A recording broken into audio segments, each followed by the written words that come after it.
Okay, now the story in Resident Evil Afterlife 3D is not fantastic. It's okay. It gets the job done for what it's trying to do. And the story pretty much revolves around Alice, who was in the first, second, and third one.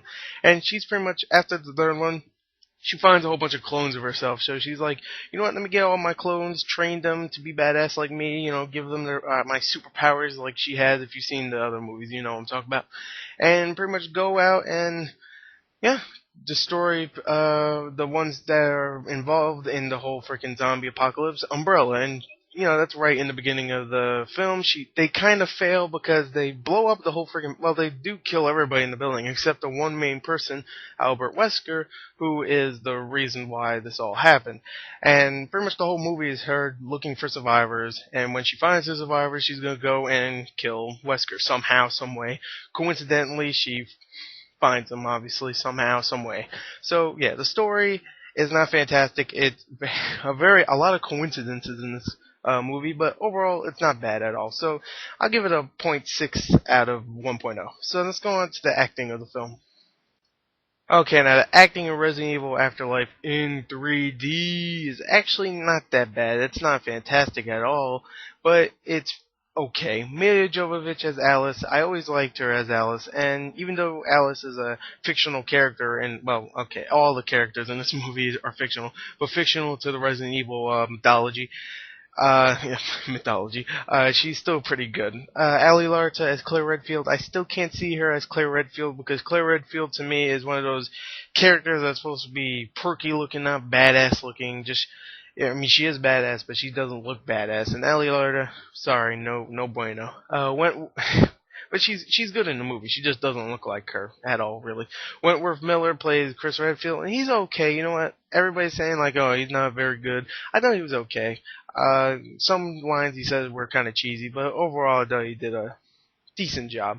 Sean Roberts plays Wesker, and I thought he looked like Wesker. He was pretty menacing, but sometimes he did, like Spill.com said, he did talk. He kind of mumbled sometimes, and he talked without freaking moving his teeth, and I noticed that a lot.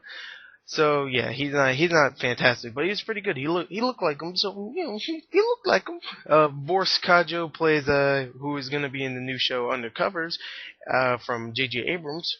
It plays Luther West. He's just some random survivor, but he plays a somewhat big part. Kim Coates plays the asshole guy, and he's the asshole guy. He plays Bennett, but he's the asshole guy, so he's the obvious asshole. And we keep saying asshole. And we even get Jill Valentine, Sienna Guillory, back. I'm not going to say where and how, but I'll just mention Jill Valentine from Resident Evil 5, and then you'll probably guess it. So yeah, there you go. Thank you and goodbye. No, I'm just kidding. The acting overall is a point 0.7 out of 1.0. So let's go on to the action and 3D of the film. We'll combine those two into one. Okay, now the 3D in the film, I'm just going to say it right here, I really liked the 3D in the film. I thought it was really well done. There were some really cool scenes, like sometimes you saw brains fly at you and stuff. I'll just say it right here, I really like the 3D. I'm not going to take much time because I want to talk about the action, so the action in 3D.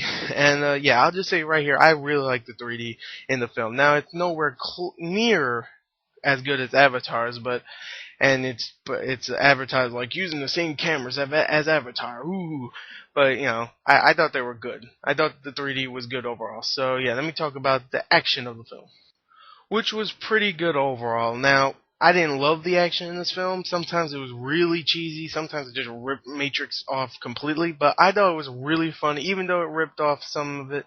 I really like to see like the Wesker fight, like in Resident Evil 5, where he's like teleporting everywhere against Chris and Claire Redfield, even though she wasn't in the fifth one. I just thought that was really cool. That was a really cool scene. Even the Matrix kind of scene. Sometimes I was like, okay, it's kind of cheesy, but sometimes it actually won me over. I'm like, oh, that's kind of cool. And like some of the somewhat boss fights, like the guy with the huge axe, I forgot his name. I think it's like I don't know, Diminisher or something like, I don't know, the Vanquisher, I don't know, guy with axe, I don't know, I don't remember his name, but you've seen him in the trailer, probably, if you've seen the trailer, and, I thought that scene was cool. So overall, I thought the action and the 3D overall was really, really tight and really cool. So, I'll just give it a point 0.8 out of 1.0. Maybe a point 0.7 for the action and a point 0.9 for the 3D. So, yeah, I really liked it overall. So let's go on to the entertainment of the film and then overall. Okay, so I'll just say right here, I was really entertained by Resident Evil Afterlife. Now, I'm one of those guys that I hated the second Resident Evil movie, but everything else I liked. And then I rewatched it like a year or a couple years after, and I was like, you know what? For cheesy fun, this is really fun. And that's what all the Resident Evil films are now. Cheesy action fun. And the action's really good. The special effects are really good for the $60 million budget. There's one scene where a whole freaking place gets blown up. It actually looks really cool. So yeah, I just thought the movie was really entertaining. 3D was great. The action was pretty fun. Acting wasn't bad. The story wasn't terrible. And I just thought it was really fun. So you know what? I'm going to give the entertainment a 0.9 out of 1.0. I really enjoyed this. And overall, that will combine into a 3.0 out of 4.0. So just a 3 out of 4. There you go. I really liked that. I know a lot of critics are really giving it crap, but I thought it was a lot of fun. 3D was good. The action was fun. The acting wasn't bad. So overall, I really liked the film. So I know people won't be agreeing, but suck it. Anyway, thank you for listening. And if you didn't, then screw you. You wouldn't be hearing this anyway, so I guess it doesn't matter. And yeah, thank you and goodbye.